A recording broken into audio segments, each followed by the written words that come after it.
Hello' বন্ধুসকল, আজি মই আপোনালোকক দেখুৱাম আপোনালোকে কেনেকৈ আপোনাৰ মোবাইলৰ ফটো ডিলিট হৈ গ'লে আপোনাৰ ফটোবোৰ ঘূৰাই আনিব পাৰিব। ইয়াৰ বাবে এটা এপ ডাউনলোড কৰি ল'ব। এই এপটো মই ডিছক্ৰিপশ্যনত দি দিম। মই পিছত দেখুৱাই আছোঁ, আপোনালোকে তাৰ পৰা ডাউনলোড কৰি ল'ব পাৰিব। এই এপটো আপোনাৰ মোবাইলৰ 1 মাহ 2 মাহ বা 3 বছৰ 5 বছৰ হৈ গৈছে, আপোনাৰ ফটোখন ডিলিট হৈ গৈছে, আপোনালোকে সেইবোৰ ফটো ঘূৰাই কেনেকৈ আনিব, ইয়াৰ বাবে আপোনালোকে এই এপটো ডাউনলোড কৰি ল'ব। এই এপটো কি মই পিছত দেখুৱাই আছোঁ, মই আপোনালোকে ইয়াৰ কামটো দেখুৱাই আছোঁ। এনেকুৱা অপশ্যন আহিলে আপোনালোকে ইয়াত সাৰ্চ অপশ্যন আছে, ইয়াত ক্লিক কৰি দিব। কৰাৰ লগে লগে আপোনাৰ সন্মুখত এনেকুৱা অপশ্যন আহি যাব, আপোনালোকে ইয়াত এলাও অপশ্যন কৰি দিব।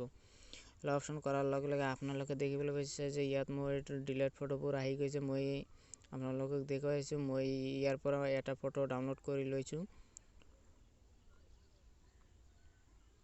মই ইয়াৰ পৰা ডিলিট ফটোবোৰ ডাউনলোড কৰি লৈছোঁ। মই এই ফটোটো ডাউনলোড কৰি লৈছোঁ। মই এই ফটো টিক মাৰ্ক কৰি দিছোঁ। দিয়াৰ পিছত আপোনালোকে ইয়াৰ পৰা ৰিকভাৰী অপশ্যনত ক্লিক কৰি দিব। মই ৰিকভাৰী অপশ্যনত ক্লিক কৰি দিছোঁ। আপোনালোকে ইয়াৰ পৰা এই ছেকেণ্ড অপশ্যনটো চুজ কৰি ল'ব। Save the files to a custom location or your device, ইয়াত ক্লিক কৰি দিব। দিয়াৰ পিছত আপোনাৰ সন্মুখত এনেকুৱা অপশ্যন আহি যাব। আপোনালোকে ইয়াৰ পৰা হেণ্ডছেটত ইউজ কৰিব না মেমৰিত ইউজ কৰিব, এনেকুৱা অপশ্যনত ক্লিক কৰি আপোনালোকে ইয়াত মই হেণ্ডছেটত ক্লিক কৰিছোঁ। কৰাৰ পিছত আপোনালোকে এটা ফাইল চুজ কৰি ল'ব। মই ইয়াত যিকোনো এটা ফাইল চুজ কৰিছোঁ। ইয়াত ডাউনলোড অপশ্যন ফাইল আছে, ইয়াত ক্লিক কৰিছোঁ। কৰাৰ লগে লগে আপোনাৰ এনেকুৱা অপশ্যন আহি যাব। আপোনালোকে ইয়াত চিলেক্ট অপশ্যনত ক্লিক কৰি দিব। মই চিলেক্ট অপশ্যনত ক্লিক কৰি দিছোঁ।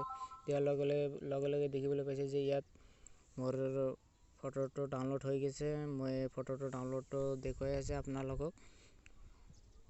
মই ফাইলছত গৈছোঁ, অহাৰ পিছত ইয়াতে হেণ্ডছেটত গৈছোঁ। অহাৰ পিছত ইয়াত মই ডাউনলোড অপশ্যনত আহিছোঁ। অহাৰ পিছত ইয়াত মই ফটো অপশ্যনত চুজ কৰি দিছোঁ। দেখিবলৈ পাইছে যে যি ফটোটো মোৰ হেৰাই গৈছিল সেই ফটোটো ইয়াত আহি গৈছে। আপোনালোকে এনেকুৱাকৈ ডাউনলোড কৰি ল'ব পাৰিব। মই এই এপছটো দেখুৱাই আছোঁ। আপোনালোকে প্লে ষ্ট'ৰত আহিব। অহাৰ পিছত প্লে ষ্ট'ৰত আপোনালোকে চাৰ্চ দিব ডিস্ক